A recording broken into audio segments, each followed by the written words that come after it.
give the floor to the representative of Greece. Thank you, Mr. President. I would also like to thank Special Envoy Mr. Grunberg, Under-Secretary General Mr. Fletcher, and CAO from Yemeni Aid Mrs. Somer Nasser for their informative briefings today. I also welcome the participation of the Permanent Representative of Yemen in our meeting. Mr. President, unfortunately, in the past few days, we are witnessing an alarming resumption and escalation of Houthis' aggressiveness against commercial vessels transiting the Red Sea region. Just a couple of days ago, on the 6th and 7th of July, Houthis launched 2 consecutive, prolonged and sophisticated attacks against the Liberian-flagged Greek-operated bulk carriers Magic Seas and Eternity Sea, a few nautical miles away from the Hudea port.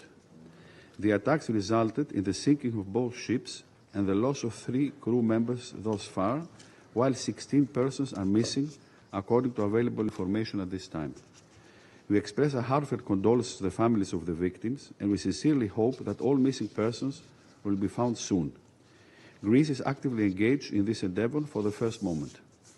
The European Naval Operation Aspides immediately coordinated the mobilization of all available means in the region to offer assistance to the attacked crew members, although no prior request for protection or escort was submitted in both cases. Mr. President, let us be clear.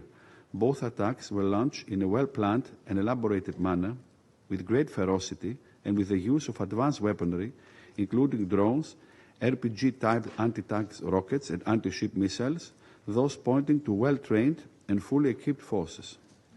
Greece condemns in the strongest possible terms these blatant attacks and calls for the immediate and unconditional cessation of Houthis' violence against the lives of seafarers in international shipping. We have a collective responsibility to protect seafarers whose everyday contribution to international maritime trade is crucial. Any form of threats to their lives and well-being is totally unacceptable and unjustified. Mr. President, this Council cannot disregard the reality. Houthis' action poses a constant and substantial threat to regional peace and stability, undermining the freedom of navigation and maritime security in the Red Sea region, a vital international shipping corridor whose disruption affects us all. Houthis' indiscriminate and continuous acts of violence cannot be justified under any pretext. They must immediately cease all those acts of violence. There will be no long-lasting stability in the region unless the peace negotiation process in Yemen is back on track. Greece underscored its unwavering support to the Special Envoy Hans Grunberg and his tireless effort to engage all relevant actors into an inclusive, Yemeni-led and Yemeni-owned political process under the UN auspices, with full respect of the sovereignty, territorial integrity and unity of Yemen. The stability of the Red Sea region is an integral part of this process. Regional actors' contribution towards this direction remains crucial.